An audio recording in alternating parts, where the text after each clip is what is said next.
make you more attractive. We'll do this by breaking down some clips of Jack Harlow because he has an easy, authentic style of flirting that many women find extremely attractive. You make me nervous. You've been making me nervous this whole interview. Oh, Jack, don't tempt me. I'm a married woman, but I'll leave him. Oh, I'm gonna leave right now. Let's start at the beginning with how to start a conversation. A big part of attraction is confidence, and you can show that confidence in the first 10 seconds of an interaction if you approach without hesitation. So, Weedy, how it feel doing numbers? Hey girl, what's up? Hi, sweetie. Hi. Jack. I know. Good to see you. Most guys know they should approach without hesitating, but they get too nervous, or their mind goes blank and they can't think of anything to say. So you end up circling the venue a few times without talking to anyone, or glancing over a bunch of times before you approach, which sabotages your first impression. One thing that helps here is if you have an opening sentence you know you like. This isn't a constraint against being spontaneous, it's a backup plan in case your mind goes blank. Here are Jack's 2 favorite opening lines. What's your best chat-up line? Oh, hi. Was that it? Undefeated. Hi. You know what else is undefeated? Hi, I'm Jack. Of course, Jack has some big advantages over most people. He's a rich, famous celebrity. Saweetie even says she already knows who he is. But there is a riff on this line that anyone can use to start a conversation, especially at an event where it's possible you know a lot of people, like a house party or local bar. It's, hey, I don't think I've met you yet, I'm Jack, except say your name. Adding the phrase, I don't think I've met you yet, helps your approach feel more natural. It explains why you're introducing yourself so it feels less randomly creepy, and it implies that you're social and you know a lot of people at the venue, at least enough that they stand out to you as someone you haven't met yet. This is a super easy way to get into conversation, but it won't magically make someone fall in love with you. In fact, even Saweetie doesn't initially show much interest, instead playfully making fun of Jack. Watch how he handles it. Why are you shaking? Am I? Yeah. Oh, Nobody's shaking. Nobody's shaking. Jack, step into the shade room. So that brings us to habit number 2. If someone teases you, assume they're being playful and take it positively. Some people will hear this advice and think it will make them look weak, but it's actually having a defensive response that makes you look reactive and less attractive. What's something that you really hate about a guy? When I'm trying to go to the bathroom on 6th Street and they're like, hey, can I ask you a question? You? We got same thing, we gotta go. Well, y'all f***ing stop. He would have looked more confident if he had been able to laugh along with her joke. Now, if they said something truly offensive to you, then obviously you don't have to stay playful, but at that point, don't worry about being attractive to someone who's genuinely rude to you. Better to find someone else to talk to. Okay, so let's get a bit more specific. What does taking a tease positively actually look like? Here's an easy framework you can steal from Jack. Step 1. Fake defensiveness. You say something defensive but with a big smile. This shows that you're actually unfazed. For example, watch how Jack reacts when someone says something that could have been offensive to a lot of rappers at his level. Here we are, you're nominated tonight, but what I realized is, and I thought you had already won a Grammy before. You haven't, so what would it mean for you to, what would it mean for you though to win a Grammy tonight? Because tonight could be a huge night for you. I mean, it's an honor to be nominated. Yeah, I mean a lot. You know, maybe when I do this interview next year, you won't be able to say that, so I'll feel good. Step 2, you can playfully tease them back. I like drama. Yeah. Okay, you like drama. Yeah, I'm messy. I think I'm messy too. Nah, I'm not messy, but thank you for admitting you are. I had to check. Okay, we're about to be done because you don't call me out twice on this interview. You out. You called me First thing that happened when I walked over here, you said, you know, you don't have any Grammys. How's it feel?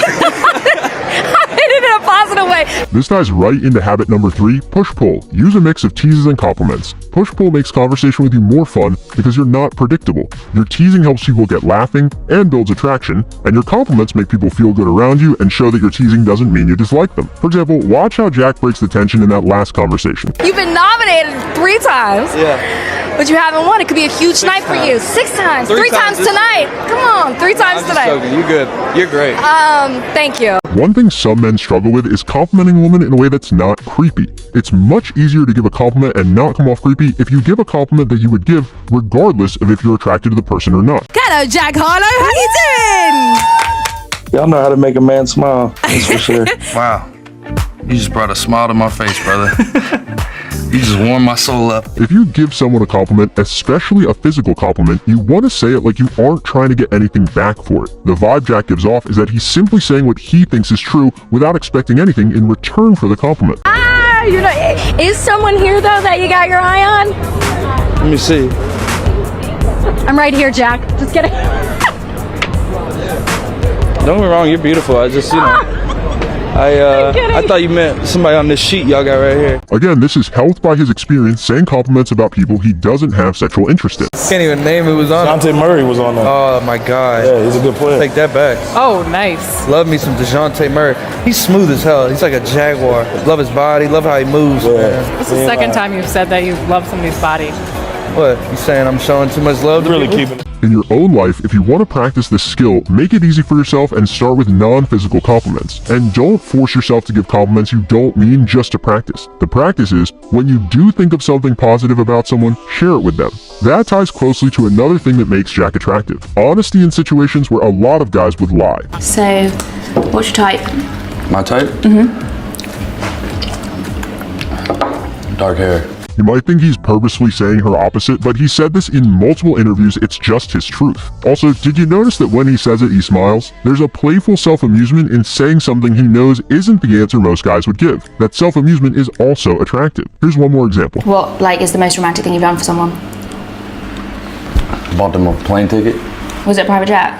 No. Oh. Back. Economy. 58C. Beautiful women are used to guys who will say anything to try to get a date. So, ironically, you stand out when you don't seem like you're trying hard to impress them. In general, Jack gives off a cool calm vibe because he isn't desperate for a romantic connection. You saw that in that earlier clip where the woman says, "I'm right here, Jack," and it's consistent in his interviews. Okay, well, I hear that you got a song called Dua Lipa on the album. Yeah, it's true. Do you want to go on a date with her? I'd be open-minded, you know. I just, you know what I really like to do with Dua Lipa? Yeah. And was that you shooting your shot at Saweetie? That was me saying hello, but you can't say hello these days, I guess. You could say hello, but you know it was a nice hello, like a real smooth hello. I'm a nice person. Okay. Would you ever shoot your shot at Saweetie? Nah, that's a friend. That's a friend vibe. Notice he doesn't say they aren't beautiful. He's not putting them down. He's just not instantly all in. If you show interest in dating someone just because they're attractive, it makes you less attractive. To be attractive, have standards beyond beauty. You'll be more interesting and you'll avoid relationships with people who aren't right for you. One thing that can help you have better dating standards is having other things in your life that you care about. In Jack's case, he's open to dating, but his top priority is music. It's his career and his passion, and he cares more about it than meeting women or partying. Even when First Class goes #1, how do you celebrate? Everybody was like, "Come on, like let's at least do champagne." And we went to the studio.